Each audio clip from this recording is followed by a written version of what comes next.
semisal terjadi flu yang lebih dari 7 hari itu berarti bisa mengarah ke yang disebabkan oleh bakteri gitu atau bagaimana? Ya, kemungkinan karena bakteri atau imunitasnya yang nggak bagus.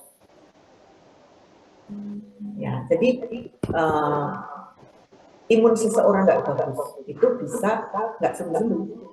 Ya, karena kan memang kalau virus itu yang penting daya serang dari imun seseorang itu yang akan melemahkan atau untuk mengantisipasi. Ya, jadi harus dilihat dulu. Kalau misalnya sampai 10 hari kok belum sembuh, nah bagaimana daya tahannya? Apakah dia istirahatnya cukup atau makan makanannya yang meningkatkan imunitas, tadi protein tinggi, vitaminnya tinggi, ya itu.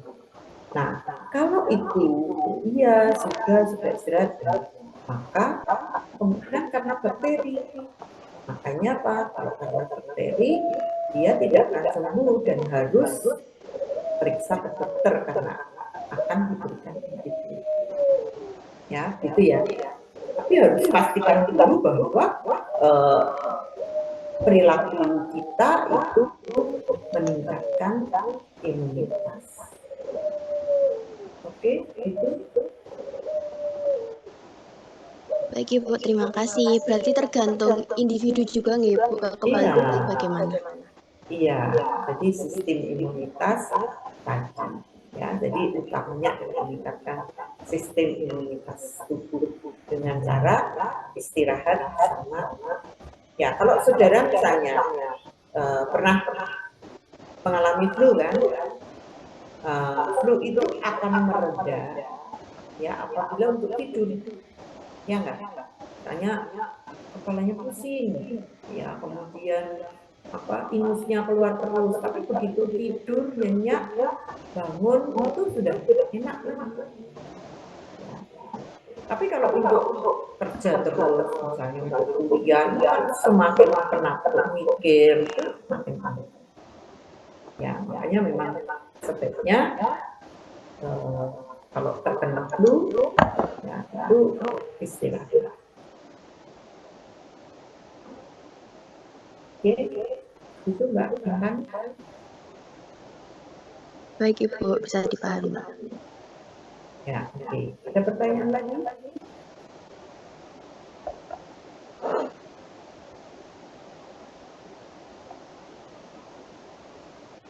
Ya, saya akan bicara tentang COPD atau PPOK, ya, penyakit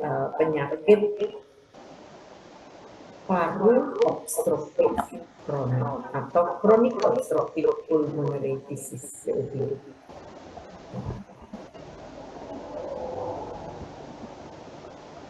Nah, ini adalah suatu penyakit yang terjadi pada paru, ya, di mana terjadi sumbatan obstruktif, ya, dan sifatnya adalah kronis. Nah, biasanya apa? Bronkitis kronis, asma, ini masuk ke dalam PPOK. Kemudian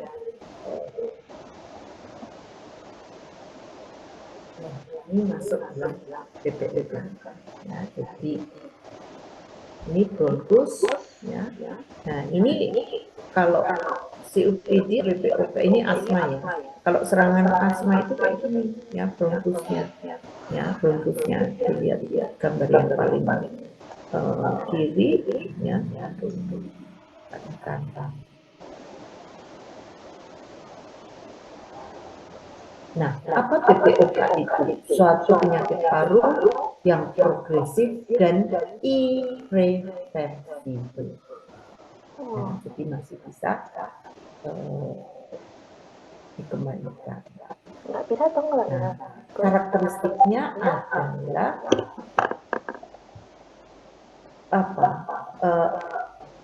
jalan nafasnya ini menyempit, ya, yang persisten. Jadi gangguan, ya, atau penurunan, ya, penurunan dari aliran oksigen ya yang persisten. Nah, meliputi inflamasi, ya, inflamasi yang kronik atau ini pada jalan nafas, paranapin paru, vaskuler, ya, atau pembunuh-pembunuh darah. Ya, ini biasanya bronkitis kronis dan emfisema. Ya, yang masuk di situ. Asma juga masuk, tapi kadang-kadang asma di klasifikasi sendiri. Ya. Faktor risiko utama adalah merokok, baru polusi udara karena di dalam ruangan atau di luar ruangan. Kemudian polusi akibat debu pada saat kerja atau chemical, occupational chemical itu misalnya kerja di pabrik mebel, kemudian kerja di pabrik penggilingan batu. Ya, ini bahan-bahan kimia kayak gitu, pabrik cat. Nah, itu kan menghirup. Ya. Kemudian karena faktor predisposisi genetik, ya, jadi karena adanya kekurangan alfa-1 antitrypsin, yaitu golongan protein lainnya. Ya. Kemudian infeksi saluran pernafasan yang berulang, ini bisa menyebabkan ya. Inhalasi daripada partikel-partikel yang misalnya polutan, chemical polutan, nah ini bisa menyebabkan inflamasi. Ya, kemudian sel mengalami peradangan, ya, makrofag, neutrofil, CD8 T sel, ya, kemudian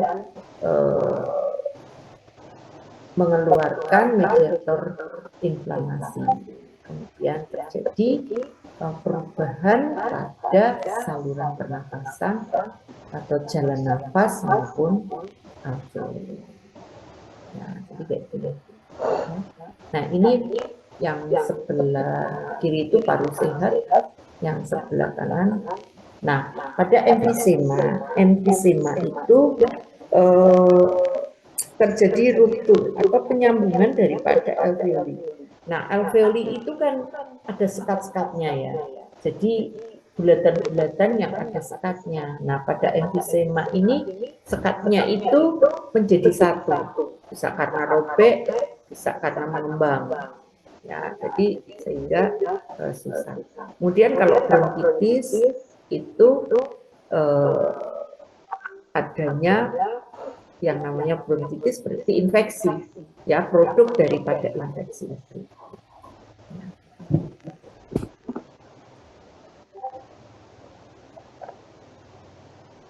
Kemudian inflamasi daripada jalan nafas, inflamasi kronis dari bronki dan bronchiolis. Kemudian hipersekresi akibat dari hiperplasi sel Goblet, ya. Kemudian gangguan pada